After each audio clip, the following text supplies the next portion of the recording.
뉴스 김종철 경제부장님 나오셨습니다. 어서 오세요. 네, 안녕하세요. 네, 잘 지내셨습니까? 네, 네, 잘 지냈습니다. 김종철 부장님에는 늘 이렇게 저희가 PPL을 할 수 있기 때문에 다양한 상품들이 테이블 위에 올라와 있어요. 네. 마카산삼 녹용, 지난주 별 차이 없는데요. 꽃주문닷컴. 꽃주문닷컴. 네. 여러분들 많이 이용해 주시기 바라고요. 팥장을 응원하는 민주 사장님들 계십니다. 꽃주문닷컴, 마카산삼 그리고 또 있죠 풍무 양꼬치. 네. 예, 여러분들의 힘으로 견디고 있습니다. 근근히. 예, 많은 내용 부탁드립니다. 매번 말씀드리지만 정말 이런 그 중소 자영업자분들이 잘 돼야 되죠. 맞아요. 정말로. 네. 이분들이 정말 제대로 된 어떤 서비스와 그다음에 제대로 된 상품으로 소비자들한테 좀 사랑도 받고 또 이런 분들이 또 커 나가셔야지. 그래야지 뭐 우리나라 전반적인 경제가 더 나아지는 거죠. 그러니까요. 대기업만 잘 되면 그 균형적 발전이 안 되는 거 아니겠어요? 그럼요. 언론도 마찬가지입니다. 네, 맞습니다. 조선일보만 부자 되면 안 돼요. 오마이뉴스도 마찬가지로 중소기업, 대기업이 다 네. 고루 상생. 그렇죠. 네. 상생할 수 있는 조건을 만들어야 된다고 생각을 합니다. 정부가 어제 드디어 발표를 했네요. 네. 조선해운업 심각한 부채에 시달리고 있는 부실기업들인데요. 관련해서 구조조정 계획을 드디어 발표를 했는데 12조 네. 어마어마한 돈입니다. 그렇죠. 결국 큰 국민들의 돈으로 네. 이 부실 문제를 해결하겠다 이런 네. 건데 우선 어제 정배우가 발표한 내용을 좀 정리를 좀 부탁드릴게요. 뭐 그동안에 저희 이 코너에서 꾸준히 이렇게 제기됐던 그런 문제점들 얘기들이 어제 정부의 그런 발표를 보면서 그냥 그대로 또 고스란히 드러나지 않았나라는 생각이 좀 들고요. 네, 말씀하신 것처럼 기본적으로 핵심은 이겁니다. 뭐 아까 12조 원 말씀을 하셨지만 네, 결국은 이 12조 원이 누구 돈이냐라는 거죠. 그래서 국민의 돈으로 결국은 부실 대기업에 그 돈을 대주고 네, 그리고 또 그 돈을 일정 부분 또 기간을 갖다가 사실상 연명하는 거죠. 연장을 하는 것이고 그렇다고 해서 그 기업들이 정말 다시 또 살아나거나 다시 어떻게 예전에 그런 그 좀 좋은 기업으로 네. 내지는 좀 탄탄한 어떤 경쟁력을 갖춘 기업으로 되살아날지는 아무도 지금 모르는 거죠. 일단은 지금 현재가 굉장히 어려우니까 네, 일단은 국민의 세금을 내지는 혈세를 투입을 해서 일단은 좀 연명을 해보자라는 것이 어제 발표의 핵심이었고요. 그리고 이제 이게 지금 4.13 총선 이후에 그런 기업 구조조정 얘기가 본격화됐잖아요. 네. 2달 만에 지금 정부가 내놓은 대책인데 사실 그동안에 꾸준히 뭐 언론이나 여론 그걸 통해서 흘러나왔던 내용들을 이렇게 정리해가지고 경제부총리가 발표한 수준이 아니었나.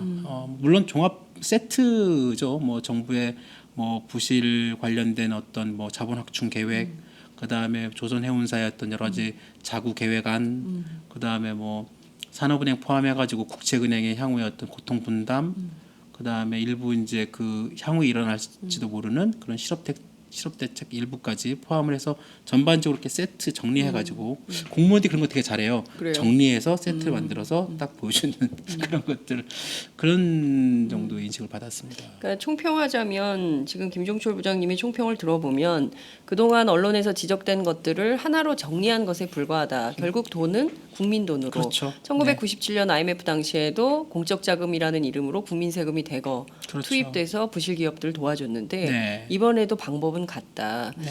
말씀을 좀 주셨습니다. 하나하나 좀 살펴보도록 하죠. 우선 네. 12조 원이에요. 네네. 12억도 아니고 1,200만 원도 아니고 1억 2천도 아니고 그렇죠. 12조 원입니다. 네. 이 어마어마한 돈인데요. 네.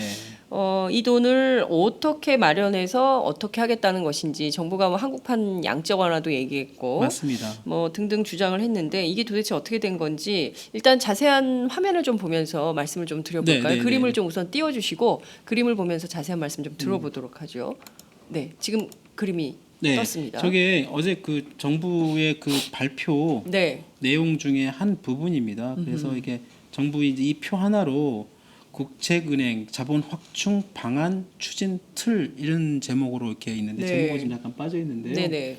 저 그림으로 이렇게 이 12조 원의 돈을 어떻게 만들어서 어떻게 운영을 하겠다라는 네, 것이 네. 이제 저 표에 이렇게 들어 있습니다.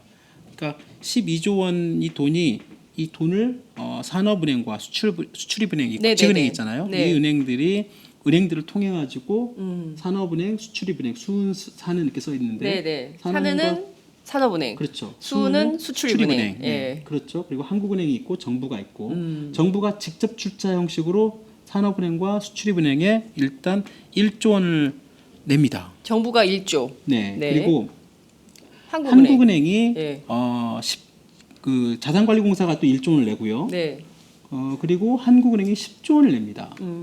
그러니까 이제 이 12조 원 중에 정부가 직접적으로 현물을 투자해서 1조 원을 내고 그다음에 네. 아까 말씀드린 자산관리공사와 한국은행이 10조 그다음에 1조 원 합해서 11조 원을 여기 이제 산은과 수은 이쪽에 이제 지원을 하는데요. 네. 곧바르게 지원하는 게 아니라 네. 이제 이게 펀드를 만듭니다. 아까 밑에 보면 국책은행 자본 확충 펀드 이렇게 돼 있는데요. 박근혜 정부는 펀드를 좋아하죠. 그렇죠. 다양한 펀드가 나왔죠. 물론 이제 청년 이게 실업도 펀드로. 다 네, 펀드로 펀드죠. 하죠. 예. 결국은 이건 좀 약간 다른 얘기죠. 결국 이 펀드를 운영하고 이 펀드 하는 건 결국 금융회사들 내지는 이건 네. 이번 국책은행 자본확충 펀드 좀 다르지만 네. 하여튼 펀드를 좋아하신다고 하셔서 그런 것들이 많았는데 네. 여하튼 이번에 이 부분에 대해서는 저 국책은행 자본확충 펀드를 만들어서 이 펀드에 한국은행이 10조를 냅니다. 근데 이제 이 10조가 결국은 돈을 어디서 나오는 10조인가요? 돈을 찍어내는 거죠. 결국은 아까 그냥, 저희들이 아까 장 부장께서 말씀하신 것처럼 그 동안에 정부와 새누리당이 얘기한 한국형 양적 완화. 그러니까 한국은 중앙은행이 돈을 찍어라, 돈을 찍어서 돈을 내라 항상 그렇게 요구를 해왔잖아요. 근데 네. 그 동안에 이 돈을 정부 중앙은행이 돈을 찍는 것은 제일 마지막 단계, 제일 마지막 정말로 경제 상황이 불가피하게 네. 왜냐하면 이 돈을 찍어낸다는 얘기는 결국은 통화량을 급격하게 시중에 푼다는 얘기거든요. 통화량이 급격하게 증가한다는 얘기는 결국은 물가 상승이 네. 엄청나게 이를 가능성이 있고 네. 저희들 항상 얘기했던 통화량이 많아지면 또 금리가 떨어지고 그러면 결국은 네. 국민들이 결국은 그거 다 부담을 안게 됩니다. 네. 그러니까 통화량을 증가시킨다는 건 굉장히 통화 정책에서 가장 후순위, 가장 맨 마지막에 쓰는 정책인데 네네. 일단은 정부와 새누리당 이번에 발표한 걸 보면 10조 원을 한국은행이 돈을 찍어서 그 펀드를 만듭니다. 그 대신 이제 예전에는 정부에서 그냥 10조 찍어가지고 곧바로 지원해라 그런 방식이었는데 이주일 한은총재가 그동안에 저희들이 얘기했던 것처럼 그렇게는 할 수는 없고 그렇게 하면 하는 법에도 위배가 되고 하기 때문에 과거에 했던 방식에 유사하게 별도의 펀드를 만들어서 그 안에서 필요한 자금을 빼다 쓰고 그것도 결국은 이제 그 펀드도 결국은 한국은행이 대출 방식으로 네네. 돈을 빌려주는 방식으로 하겠다. 그래서 나중에 한국은행 입장에서는 지금 결국은 돈을 찍어내지만 네네. 결국은 나중에라도 그 돈을 회수할 수 있는 방안을 만들겠다고 해서 이번에 이제 아까는 이제 절충해서 네네. 나온 게 이제 펀드인데요. 네. 그게 좀 말이 펀드지만 결국은 한국은행이 돈을 찍어내는 발권력을 네. 동원해서 이번에 하는 건 맞는 거죠. 그렇군요. 다시 한번 그림을 좀 띄워놓고 설명을 좀 저희가 들어야 될 것 같은데요. 네. 말씀하신 대로 새누리당이 처음 주장했던 겁니다. 한국판 양적 완화라는 것을. 네. 그런데 결국에는 한국은행이 10조 원이라는 현물을 찍어내는 거죠. 네.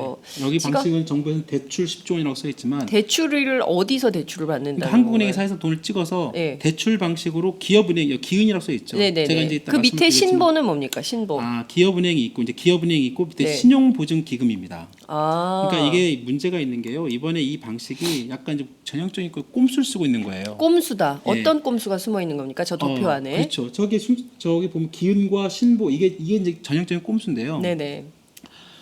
한국은행이 발권 돈을 찍어가지고 구제금융하겠다면서 이제 사실상 저 확충 펀드를 만들잖아요. 그 펀드를 만들 때 한국은행 기업은행에 대출을 해준다고 써 있습니다. 그렇죠? 네네.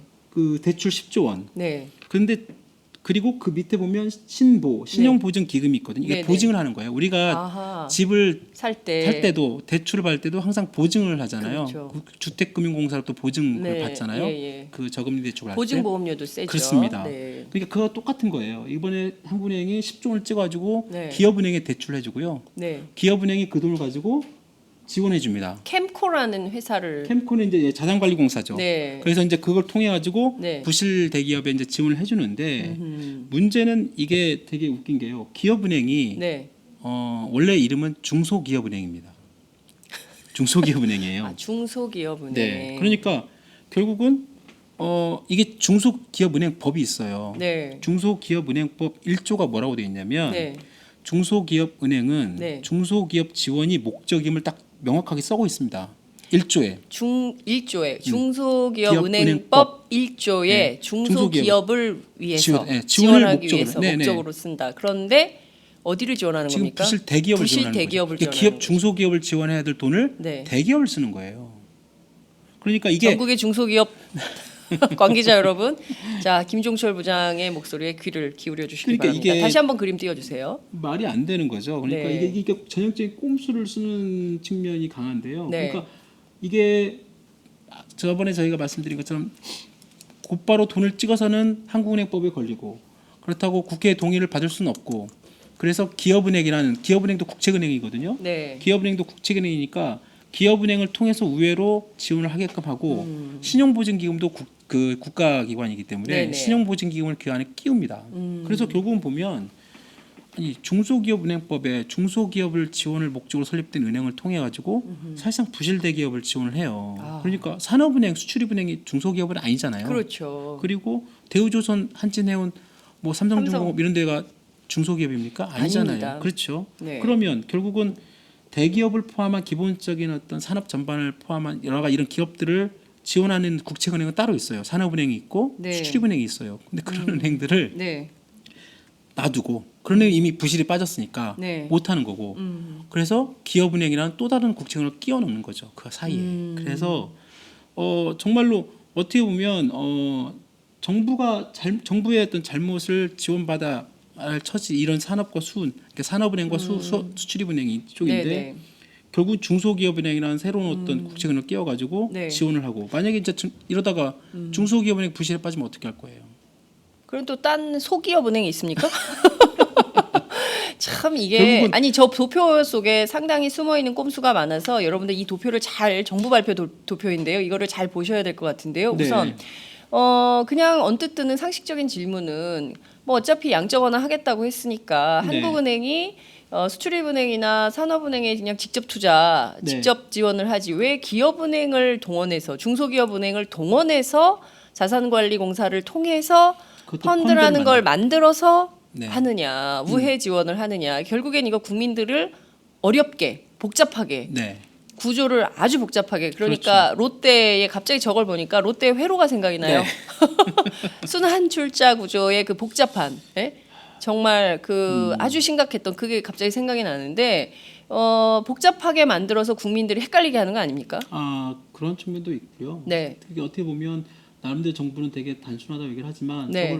저걸 설명하는 과정에서 보면 저거 좀 말이 안 되는 거죠. 그리고 한국은행이 산업은행과 수출입은행을 직접적으로 지원을 할 수 있는 어떤 방법도 없습니다. 아하. 그리고 아까 저희가 말씀드린 것처럼 발권력을 찍을 것을 곧바로 지원하려면 하는 법을 바꿔야 돼요. 하는 법을. 네, 그러니까 이제 국회 동의를 받아야 되니까 그건 안 되고 여당이 입장에 보면 국회가 여소야 되기 때문에 안 되는 해줄 리 거죠. 없다. 그렇죠. 그렇게 하고 그렇다고 또 정부가 그 막대한 돈을 다 투입할 수는 없고 네. 돈이 없고 그리고 그게 다 빚으로 돌아오니까 결국은 정부의 재정 상황 여러 가지 빚 이런 것들을 감안해서 한국은행을 계속 압박을 한 거죠. 야 너네가 돈 찍어서 그냥 뿌려 내 이렇게 하는 건데 한국은행에서는 이주열 총재는 항상 아니 이 양적 완화 이 돈을 찍는 건 이렇게 맨 마지막에 쓸 수 있는 것이고 지금 하는 법상에서 할 수 있는 방법이 없는데 왜 자꾸 네. 이렇게 하라고 하느냐라는 하다 보니까 저런 꼼수가 나온 거예요. 네. 기업은행이라는 어떤 중소기업을 지원을 해야 될 은행을 중간에 섞여서 네. 하는 돈 찍어가지고 기본적으로 은행에 돈을 풀 수는 있으니까요. 네. 근데 하여튼 그것도 좀 문제지만 네. 그렇게 돈을 찍어가지고 기업은행이라는 기업을 지원해야 될 목적으로 생기는 그 기업은행 국책은행을 에다가 돈을 줍니다. 그럼 그 기업은행은 그 펀드에 네. 돈을 투자해서 그 펀드에서 이제 돈을 빼가는 거죠. 산업은행과 수출입은행이. 그렇군요. 그리고 그 과정에서 신용보증기금이라는 국제기관을 끼워 넣는 거죠. 자, 이게 어떤 생각이 좀 드냐면요. 정부가 그림을 만들기 위해서 다 하나씩 간판들을 세워가지고 그렇죠. 그럴싸한 모습을 만들고 있는데 어찌 보자면 하나하나 꼼꼼히 따져보면 허술하기 짝이 없는 뭐 이런 상황이라고 볼 수 있을 것 같은데요. 그림 한번 다시 띄워주세요. 네.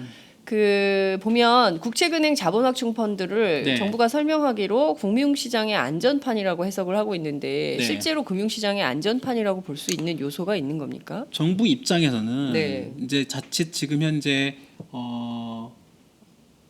산업은행과 수출입은행에 묶여 있는 지금 대기업들, 조선해운사에 묶여 있는 돈들이 네네. 지금 일단 부실 규모가 크고 또 그 산업은행과 수출입은행이 주채권 은행이고 네. 국책은행이고 그렇게 묶여 있지만 이 조선해운사의 기타 다른 시중은행들도 돈이 묶여 있거든요. 네. 그러니까 일단 이 조선해운사들이 망하면 산업은행과 수출입은행 등 국책은행뿐만 아니라 네. 다른 시중은행들도 굉장히 연쇄 부실될 가능성이 큰 거죠. 네. 그래서 그 정부가 말하는 금융 안전판이라는 얘기는 네. 결국은 이런 펀드를 만들어서 국책은행의 자본을 확충시켜 놓으면 네.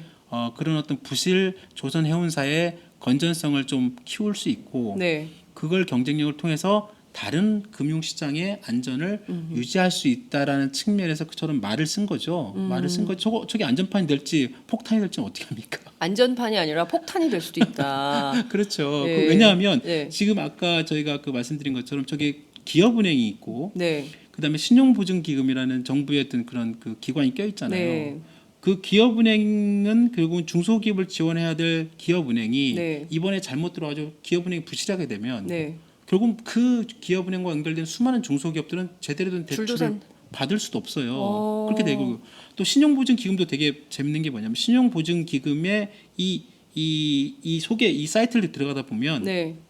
신용보증기금은 세계 최고 수준의 중소기업 종합지원기관이라고 돼 있어요. 신용보증기금도 중소기업을 지원하는 기관이에요. 아니 잠깐만요. 정부 여러분 잠깐만요. 그 지금 네. 그 부실돼서 정말 망하기 직전에 와 있는 기업들은 삼성, 현대, 한진해운 뭐 이런 데예요. 네. 그런데 그거를 전부 중소기업 지원하는 기관들을 다 끌어들여다가 동원해가는 거죠. 동원해가지고 동원해서 이제 지금 이용하는 거죠. 그 은행과 기관을 이용을 해서 네. 이제 지원을 하는 어떻게 보면 정말 꼼수를 쓰는 거죠. 말이 안 되는. 그래서 결국 그러면 정부가 직접적으로 그런 어떤 지원할 때도 보증을 하면 돼요. 정부가 그런 어떤 그 빚에 대한 대출 그런 지원 보증을 하면 되는데 그것도 하기 싫어서 신용보증기금이라는 중소기업 지원을 위한 보증기관을 신용보증기금을 또 끼워요 그 안에. 결국은 그러면 나중에 문제가 되면 기업은행이나 그 다음에 신용보증기금 다 책임을 져야 돼요. 네. 그러면 정부는 이제 뒤로 빠지는 거죠. 그 과정에 한국은행이 돈 대고 그러면 우리는 책임 없어라고 또 분명히 나올 가능성이 높아요. 물론 지금은 이제 아직 이렇게 하겠다는 이제 예비 단계이기 때문에 앞으로 그런 결과는 어떻게 될지 아무도 모르지만 네. 이제 결국 아주 나쁜 결과가 됐을 경우에 과연 정부는 우리가 정말 한은과 기업은행과 신용보증 걔네들이 또 이렇게 잘못한 거 아니냐라고 또 얘기 떠넘길 수도 있고 결국은 이제 하는 입장에서 보면 네. 어떻게 보면 좀 억울할 수도 있어요. 실컷 돈을 그 발권력을 동원해서 뭐 돈을 찍어낼 수밖에 없는 그런 상황에 내몰렸지만 네. 결국은 자신들이 얘기하는 어떤 대출을 통해서 나중에 대출을 해소할 수 있는 그런 펀드를 만들었다라고 얘기를 할 수 있죠. 네. 그런데 지금 이 도표상을 한번 보면 한국은행 입장에 보면 자기가 돈을 빌려주고 네. 또 이렇게 돌아서 보면 네. 내 돈으로 그 보증을 또 서게 되고 또 다시 또 신용보증기금과 기업이 또 은행이 부실했잖아요. 네. 또 다시 한해 또 돈을 또 집어넣고 그러니까 내가 내 돈 내고 뭐 내가 하는 거야? 아니, 지금 내 뭐 돈- 하자는 거예요? 내가 보증 쓰고 또 다시 또 내가 돈 내고 아니 잠깐만요. 지금 그 네. 국민들 입장에서는 지금 구조조정안 12조 원을 네. 그 어찌됐든 이게 다 공적 자금인 거죠.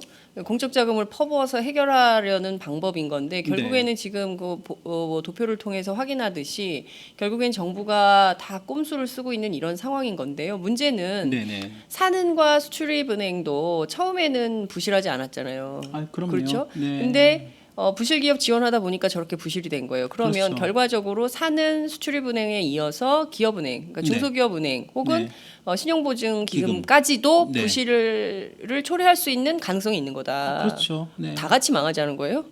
아니 왜 이래 진짜. 에? 그러니까 굉장히 이게 참 무리수죠. 아니 지금 빚더미에 앉은 나라가 네. 더 찍어.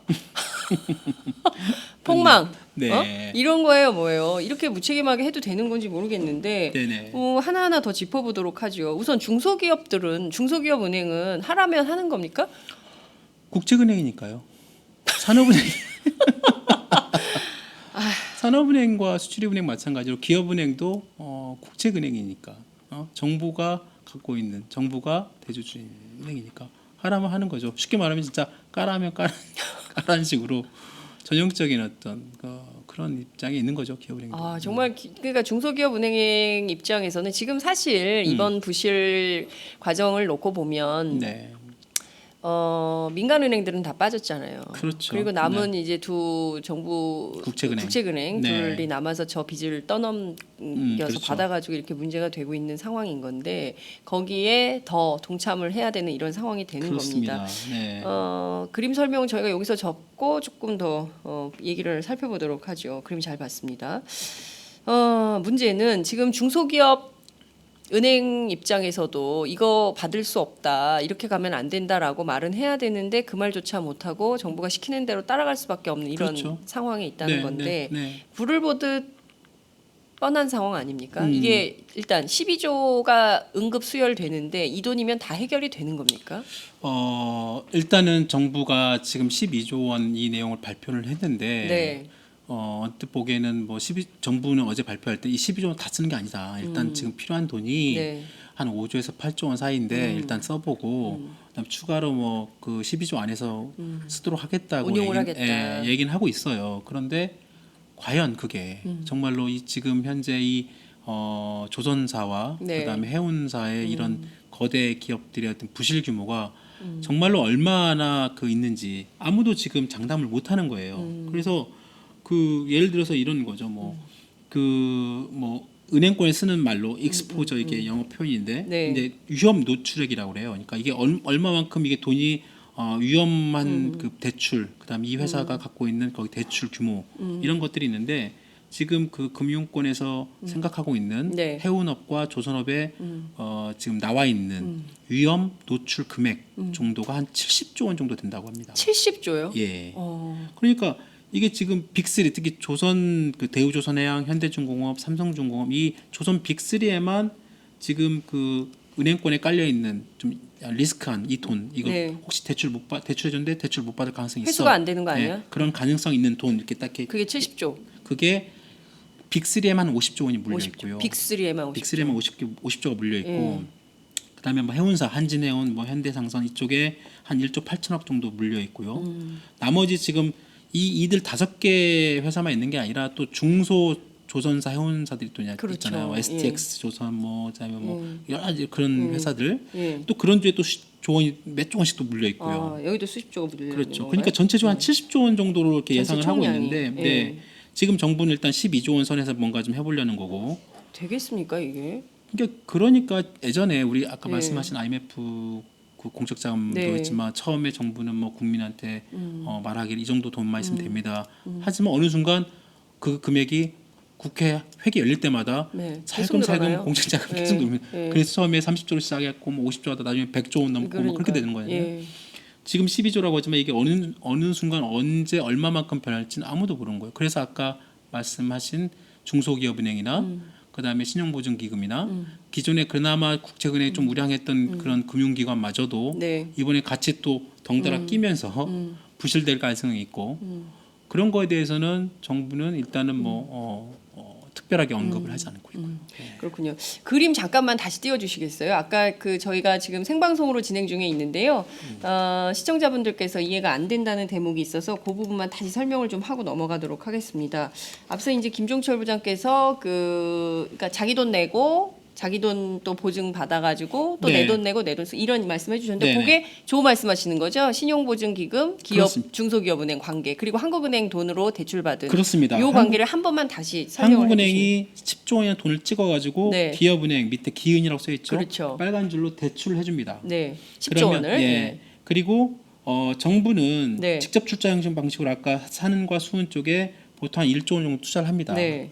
그리고 그 앞에 이제 그 신용보증기금이 지급보증을 씁니다. 네. 기업은행이 받은 10조 원, 한국은행에서 받은 10조 원을 가지고 옆에 국책은행 자본확충펀드 이걸 만드는데요. 그렇죠. 이 10조 원을 가지고 이 펀드를 만들 때 신용보증기금이 지급보증을 쓰는 거죠. 쉽게 말하면 우리가 아까 말씀드린 것처럼 네. 집을 살 때나 뭐 할 때 네. 금융공사로부터 지급보증. 네. 쉽게 말하면 제가 파산돼가지고 그 돈을 못 갚거나 할 때는 그 그렇죠. 보증기관이 돈을 갚아주는 방식이잖아요. 그렇죠. 예. 똑같습니다. 그러니까 기업은행이 10조 원 만들어가지고 펀드를 만들 때 이걸 통해서 운영이 되지만 자칫 이게 부실되면 신용보증금이 그 지급보증을 쓰는 거죠. 네. 이것도 하나의 이제 국가기관이고 네. 기업은행은 중소기업은행을 위해서 예. 신용보증기금도 중소기업을 지원하기 위한 기관인데 네. 결국은 부실 대기업을 지원하기 위해서 중소기업을 지원해야 될 두 그런 기관이. 기관들이 예. 동원되는 거죠. 그러니까 그렇죠. 자, 여러분 이게 바로 내 돈을 또 내고 또 보증 서고 그렇죠. 또 다시 이 과정에서 돈을- 한국은행은 돈을 내는 거죠. 예. 그러니까 한국은행이 낸 돈을 가지고 예. 지원했다가 명패만 바꿔가지고 지원하고 그렇죠. 책임지고 그렇죠. 다 하는 거예요. 결국에는 한국판 양적 안 한 거예요. 그죠? 사실상 그렇게 되는 예, 거죠. 돈을 다 찍어가지고 그 네. 한국은행이 찍은 돈으로 네. 대출 형식으로 빌려주지만 결국에는 한국판 양적 완화가 되는 거다. 결국 저 도표는 도표일 뿐이고 네. 정부가 내놓는 것은 꼼수다 이런 겁니다. 여러분 좀 쉽게 이해가 되셨습니까? 이 돈 안에서도 이 기업은행과 신용보증금 결국 이 캠코 이 안에서도 이 결국은 이 기관이 이 과정 구조조정 추진 과정에서 네. 또 부실될 가능성이 아까 말씀드렸잖아요. 그러니까요. 또 부실되면 돈이 또 필요할 거 아니에요. 그 다음에는 어디다 손을 벌릴까요? 한국은행이 돈 또 찍어요? 찍어내겠죠. 아, 또 그렇게 찍어요. 되면 그러면 네. 결국은 한국은행 돈 빌려주고 예, 그 빌린 돈 가지고 또 보증 예. 쓰고 네, 그러니까 아까 그 돈이 그 돈이고 네, 그러네요. 결국은 예. 한국은행은 돈을 계속 찍을 수밖에 우리 국민들은 전부 빚더미에 없는. 그렇죠. 이런 상황이 되는 겁니다. 이게 악순환인데요. 자, 그림 잘 봤습니다. 다시 스튜디오로 넘겨주시고요.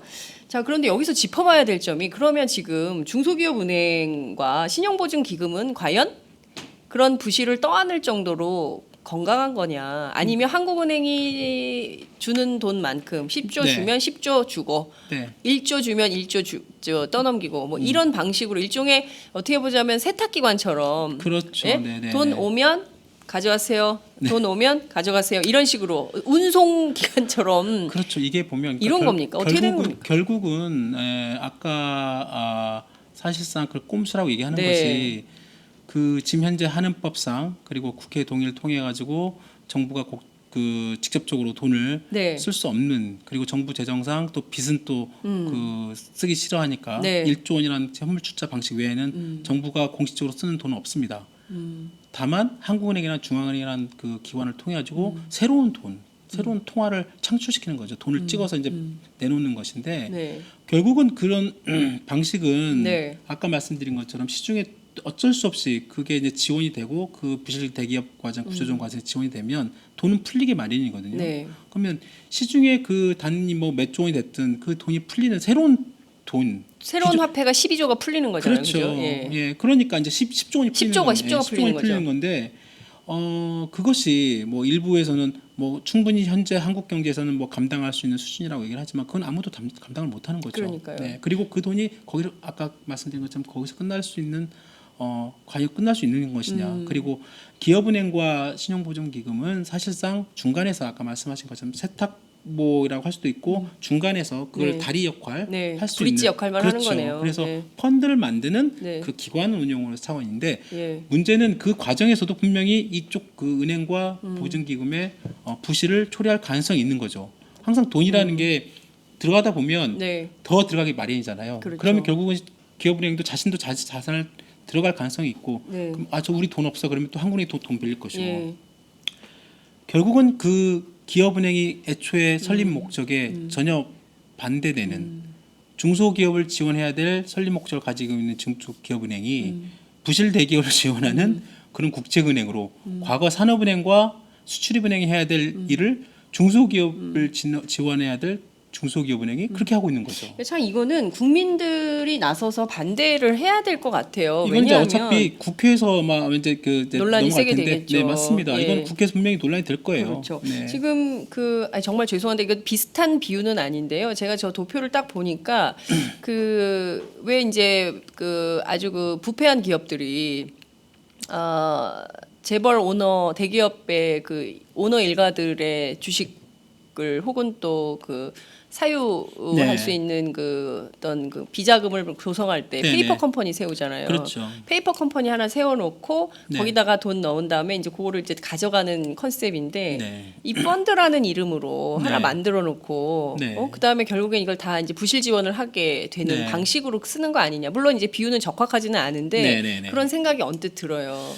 문제는 정부가 이 수준에 과연 감당할 수 있는 수준인 것이냐. 그러니까 네. 문제는 지금 해운 조선업 문제가 아니라 전산업 분야에 대해서 구조조정을 한다는 것이고 이것은 그렇죠. 다음 순서는 뭐 다 철강, 그 다음에 뭐 건설, 뭐 이렇게 맞습니다. 쭉쭉쭉쭉 예정이 돼 있지 않습니까? 그렇죠. 업종들이. 네. 그러면 이 12조 풀어가지고 다 해결될 수 있는 문제도 아닌 건데 이거를 그렇죠. 어떻게 감당하려고 그러나 결국에는 정부가 무리수를 심하게 두는 거 아닌가 싶은 생각도 좀 들어요. 그렇습니다. 결국은 뭐 아까 말씀하신 것처럼 이게 조선 이 지금 산업 구조 조정이라는 것이 네. 지금 당장 지금 발등에 불이 떨어진 게 조선과 해운업이지 아까 말씀하신 것처럼 철강 건설 산업 전반에 걸쳐서 지금 구조조정이 진행이 되고 있고 네. 어제 임종용 금융위원장도 지금 개별 기업의 자구 계획 네. 자기 스스로 여러 가지 이번에도 뭐 대우조선해양, 삼성중공업, 뭐 현대중공업 나름대로 자구 계획안을 내놓고 뭐 임금 삭감 포함해서 뭐 인력 조정 뭐 이런 내용을 내놨잖아요. 자구 계획이 먼저고 그 다음에 또 정부 차원에서 새로운 또 자금을 지원하는 경우는 없다 이렇게 못은 박았어요. 일단 말은 했는데. 네.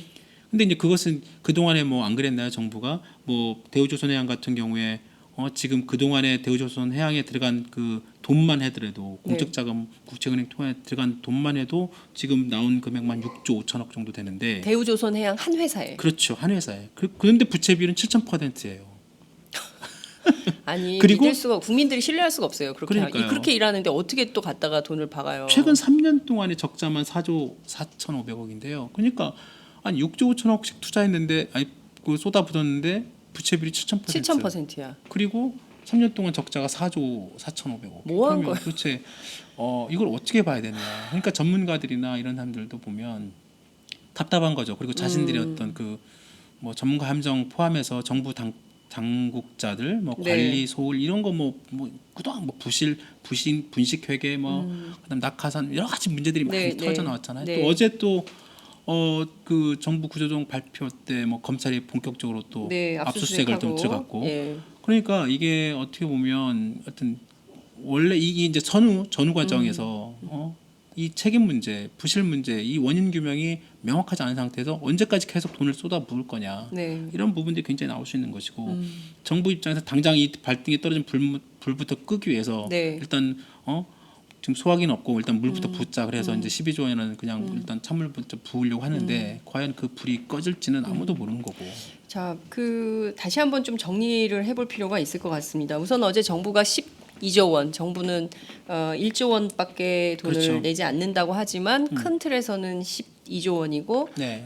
한국판 양적 완화를 통해서 한국은행이 쏟아붓는 돈이 10조 원. 그렇습니다. 새로 이제 화폐를 찍어내는 돈이 10조 원입니다. 그렇죠.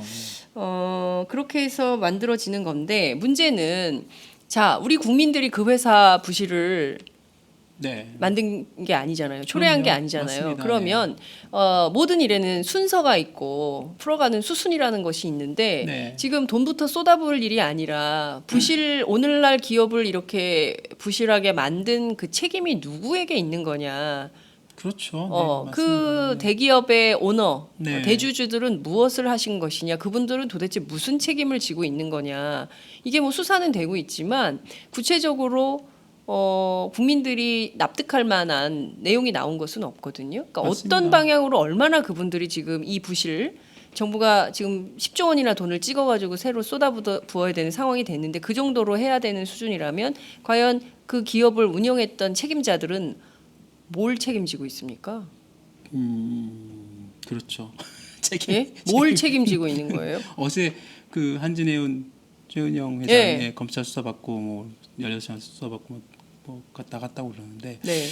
글쎄요. 그러니까 뭐 이번 최 회장의 수사는 뭐 아까 그동안 저희 말씀드린 그 한진해운의 뭐 주가 폭락 때 싹 먼저 뺐다는 거 뺐죠. 아니에요, 그래서 먼저? 한 10억 정도 위험을 회피하는 딸들 어떤 것까지 뺐다는 그렇죠. 거 아니에요? 혐의를 받고 이제 하여튼 예. 그 조사를 받았는데 그거는 이제 그 별개의 문제 완전 형사상 처벌 만약에 이제 위법성이 드러나면 처벌되겠지만 말씀하신 것처럼 정말 선후 관계가 잘못된 거죠. 아까 말씀을 저희가 드릴 수 있는 게 이런 중앙은행을 통해서 국책은행이 돈을 찍어가지고 지원하는 서구 금융자본 발달돼 있는 나라에서도 이런 전례가 없다고 해요. 그러니까 그래요. 그러면 과연 우리나라는 왜 중앙은행이라는 그 발권력을 동원해서 이 부실 대기업 특정 기업들이죠 몇 군데를 네. 지원을 해야만 하는가? 그리고 그것들을 정말 사전에 국민들에게 동의를 정말 얻고 하는 것인가? 어제 같이 경제부총리, 금융위원장, 우리나라 말대로 구조조정의 그 경제 총 관료들이 이렇게 모여서 발표를 했는데 그렇다고 하면 12조 원이라는 국민의 돈을 쓴다고 한다고 하면 네. 먼저 말씀하신 것처럼 정부의 어떤 관리 책임과 부실 그리고 다시 국민들한테 손을 벌릴 수밖에 없는 상황을 소상히 설명하고, 설명을 그렇죠. 해야죠. 그리고 반성을 하고 네. 먼저 진솔한 먼저 국민에게 사과를 한 다음에 그렇습니다. 이제 저희가 그동안에 잘못한 부분들을 앞으로 어떻게 먼저 하고 네. 그다음에 이제 이런 잘못을 먼저 다 책임을 지고 그와 함께 지금 긴급하게 필요한 자금은 이런 방식으로 하도록 하겠습니다. 그리고 국회에 왜냐하면 이제 국민을 대표하는 그 대의기관이 국회잖아요. 네. 어차피 이건 국회로 갈 수밖에 없는 그렇습니다. 일부 내용들은 그렇지만 네. 국회 그 동의 절차를 구하는 게 맞죠. 근데 국회 동의 절차를 구하지 않기 위해서 이런 꼼수를 두는 거고 기업은행과 신용보증기금 통해 가지고 펀드 만들어서 지원을 하겠다는 거. 그러니까 물론 정부 입장에서는 이제 급하니까 네. 언제 국회 열리고 여소야대 국회에서 사실상 그런 것은 불가능하다고 판단이 되기 때문에 또 구조조정은 또 시간을 놓치면 안 된다. 뭐 이런 얘기도 있기 때문에 이걸 한다고는 하지만 네. 그럼에도 불구하고 어떤 일처리 과정의 선후 관계 네. 그리고 어떤 대주주의 책임 문제 특히 국책은행의 그런 관리 부실 문제. 그다음에 정부의 낙하산 조정 주에서 다 했다는 거 그런 것들에 대한 명확한 책임 소재도 안 가리고 지금 물론 정부는 하고 있다고 하지만 네. 아직 드러나는 게 없지 않습니까? 네. 그런 것들이 없는 상황에서 무작정 일단 돈이 좀 필요합니다. 돈 찍고 지원을 하겠습니다. 이렇게 발표를 해버리면 네. 정말로 이거는 좀 말이 안 되는 거죠. 네. 말씀하신 대로 국민들은 납득하기가 매우 어렵습니다. 네. 왜냐하면 매번 부실의 책임은 그 노동자들에게 맞습니다. 전가되기 네. 때문인데요. 네. 결과적으로 보면 회사는 망했지만 네. 그 오너들은 망하지 않잖아요. 그렇죠. 오너 일가는 건재하고 그들은 여전히 부자로 살고 그들은 행복해요. 그렇지만 그 회사에 다니면서 일했던 노동자들은 전부 쫓겨나서 그렇죠. 아무런 실업 대책도 없이 네. 최소한의 사회 안전 보장 없이 그냥 벼랑 끝에 내몰려서 하루하루 지금도 벌써 르포가 막 나오지 않습니까? 네. 아침은 굶고 저녁은 컵라면으로 때우면서 공사판 전전하는 노동자들 얘기가 지금 나오고 있습니다. 어제 국회에서도 그분들이 증언을 하셨죠. 그러니까요. 그런 상황인데 또 세금으로 걷어가지고 모든 국민들이 부실 기업 지원을 해야 되는 것이냐. 저는 이것에 대한 사회적 합의가 없이 정부가 일방적으로 그럼요. 국회 동의 없이 일방적으로 추진하려는 이런 꼼수에 대해서 과연 우리 국민들이 그렇게 하세요. 네. 이럴 국민이 과연 몇이나 될까 네, 맞습니다. 의심스럽습니다. 말씀하신 대로 이 그 국책은행 부실 문제 그리고 국책은행의 부실을 초래한 정부의 책임 이 문제도 네. 좀 짚어봐야 될 것 같은데요. 맞습니다. 어제 경향신문 네, 전 산업은행 총재 단독 인터뷰가 인터뷰. 굉장히 인상적이었습니다. 네. 어, 홍기택 전 산업은행 총재 그렇죠. 그 산업은행 총재 얘기로는 이미 다 판은 짜여져 있었고 네. 시키는 대로 할 수밖에 없었다라는 거고 네. 그 책임은 최경환 경제부총리다 이랬는데요. 네. 또 그건 또 아니라는 주장도 나오고 네, 있고 그렇죠. 청와대에서는 응답할 가치도 없다 이런 주장을 하고 있는데 여하튼 이 정부의 책임 문제도 좀 정리를 해야 될 것 같아요. 이게 그 어차피 지금 방식 지금 구조조정 이 정부의 이 방식이 저희가 항상 이 코너에서 말씀을 드렸지만 과거와 같은 방식으로 해서는 안 된다라는 게 기본적인 국민들이 공감대가 있는 것 같고요. 말씀하신 것처럼 그 재벌 오너 최대 주주들의 어떤 책임 부분 네. 조금 한순간 경영권을 내놨다 일부 사재를 출연하고 물러난 듯 보이지만 네. 정부는 그걸로 살짝 받아서 자국에는 그걸 받아가지고 경영권 포기각서 뭐 이렇게 받아가지고 이걸로 다시 돈 지원해서 그 기업을 세탁해가지고 직원들 다 잘라내고 다시 건전한 기업이 만들어가지고 정부 갖고 있다가 매각을 합니다. 그럼 그 매각을 또 그 재벌 오너가 또 합니다. 다시 가져가는 거죠. 복귀하는 거예요.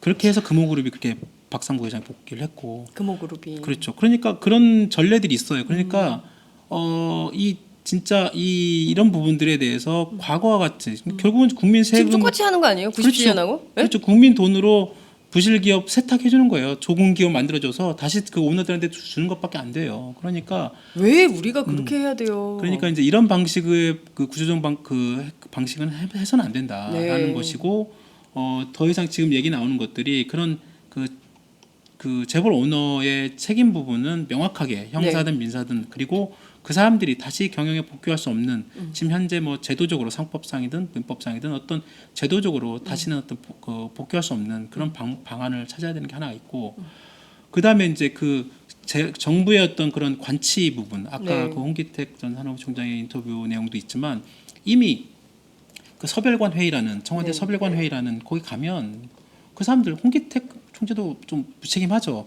당신이 거기서 제대로 목소리 못 내고 그러니까. 그대로 받아와서 그대로 해놓고 이제 와서 자기는 이제 자기 전님이고 딴 데로 갔잖아요. 이제 와서 이제 영전했더구만. 네. 그렇죠.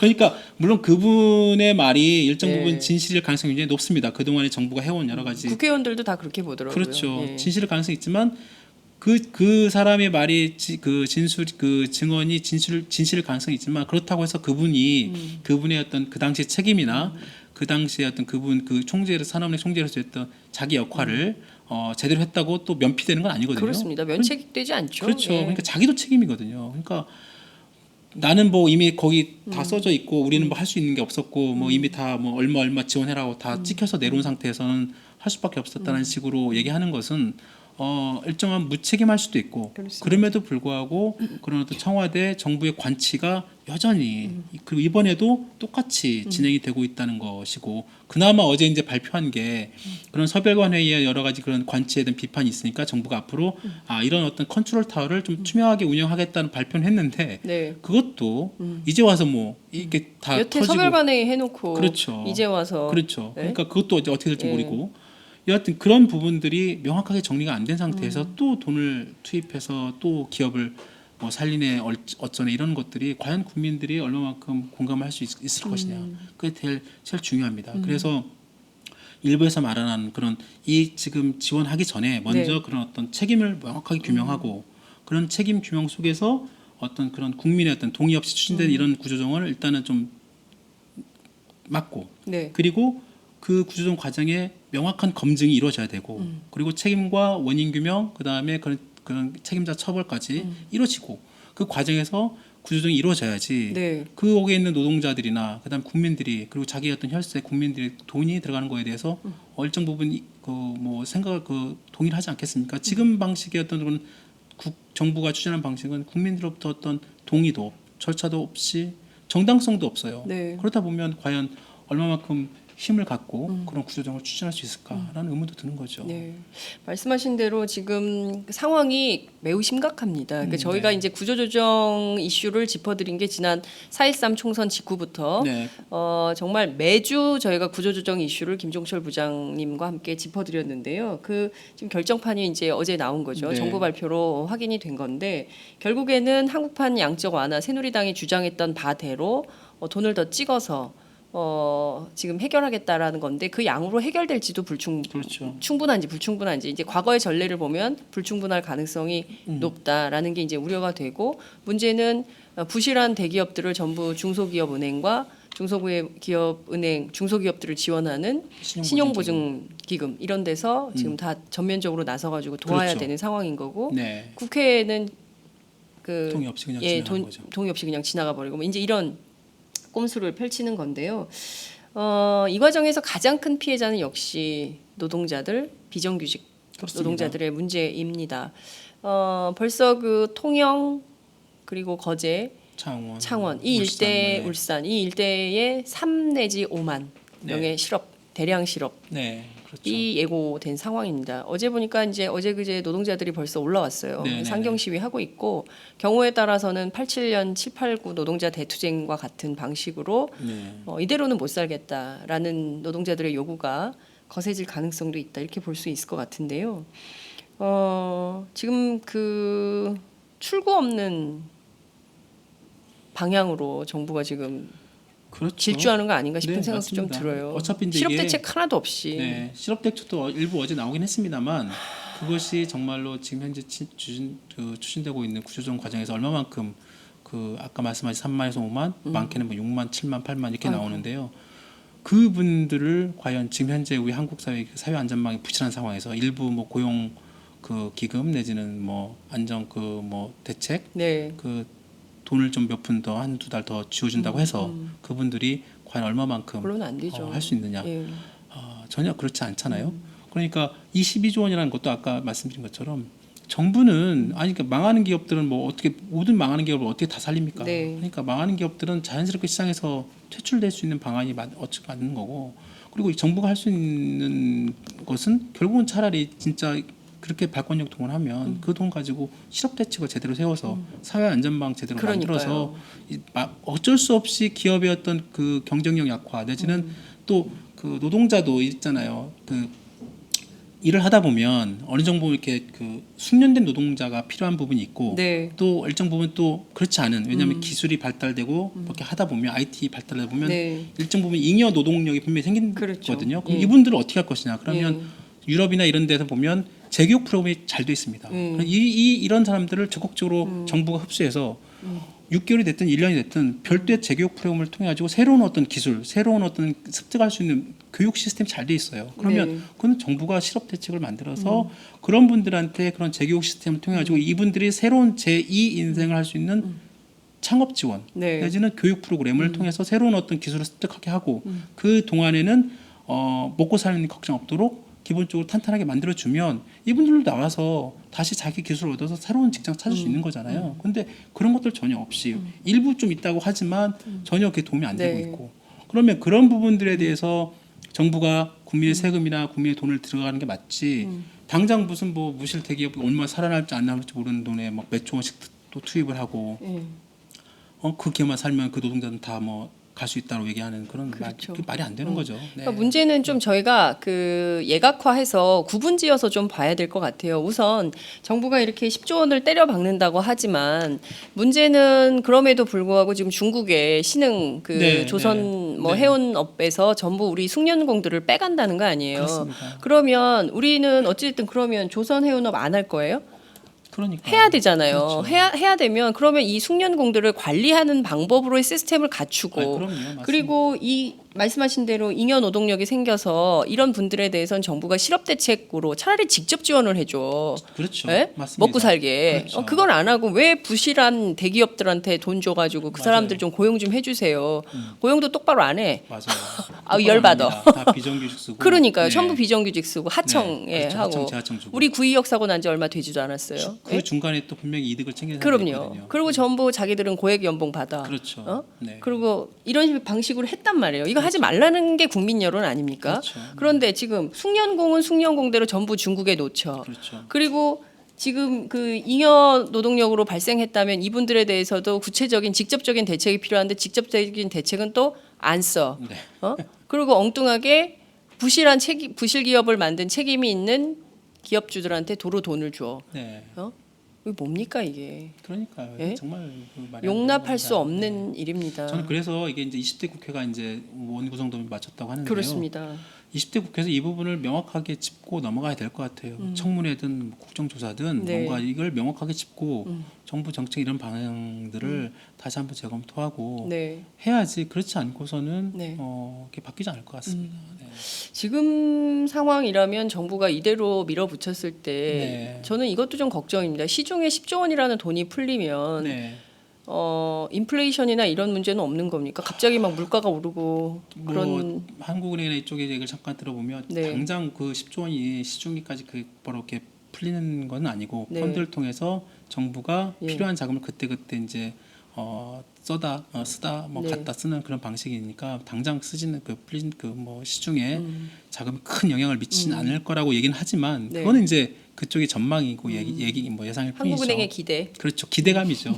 이게 아까 말씀하신 돈이 10조로 끝날지 네. 20조로 끝날지 그동안에 우리 공적 자금 들어간 거 보면 30조 시작했다가 150조 되고 10조로 시작했던 것이 어느 순간 내년 되면 더 필요합니다. 20조 되고 30조 되고 그러면 진짜 이 통화량이라는 것은 어느 순간에 아무도 제어를 할 수가 없습니다. 그리고 돈이 한번 풀리기 시작하면 그 물가 상승, 인플레이션이라는 것도 우리가 생각하는 것 이상으로 급격하게 옵니다.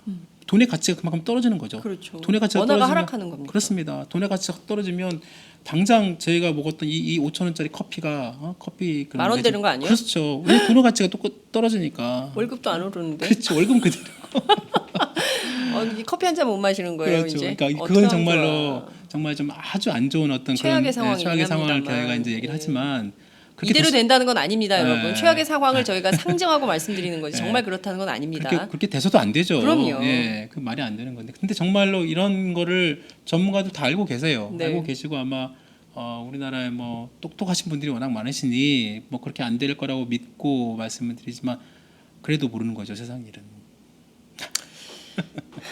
이게 정말 중요한 잘했으면 것은 좋겠습니다. 네. 중요한 것은 해운 조선만의 문제가 아니라는 그렇죠. 것이고요. 네, 맞습니다. 우리가 지금 막 그 중국은 전기차 개발해서 베이징에 이제 그 하도 스모그가 심각하니까 전기차 다 한다는 거 아니겠어요? 네, 네, 네. 미래 성장 산업 비전을 가지고 가요. 근데 우리는 이명박 정부 때부터 녹색 성장 뭐 어쩌고 얘기를 했지만 멀쩡한 강 다 파헤쳐가지고 쓸데없는 데다가 돈 쓰고 해외 자원 외교 한다 그러면서 그게 다 부실됐죠. 시추도 안 되는 거기다가 관 박아가지고 수십조 공기업들 다 부실됐잖아요. 공기업들 전부 부실하게 네. 만들고 박근혜 정부 창조 경제 한다고. 창조 경제 한다고 센터- 혁신센터는 엄청 센터 많이 만들었죠. 만들었어. 근데 뭐 성과가 없죠. 창조 경제가 뭔지 몰라요 아직도. 그러니까 창조적으로 다 얘기 좀 해주셨으면 좋은데 그분이 휴가 중이셔가지고 그러니까 아휴 참 이게 국민들이 네. 나라 걱정 이제 그만하고요. 국가가 국민 걱정을 해줘야 되는데 네. 앞서 말씀하신 것처럼 홍기택 전 산업은행장처럼 무책임한 사람들 네. 사고 다치고 끝난 다음에 자기 딴 데 좋은 자리 간 다음에 나 그때 내가 그런 게 아니라 딴 사람들이 시켜서 그런 거다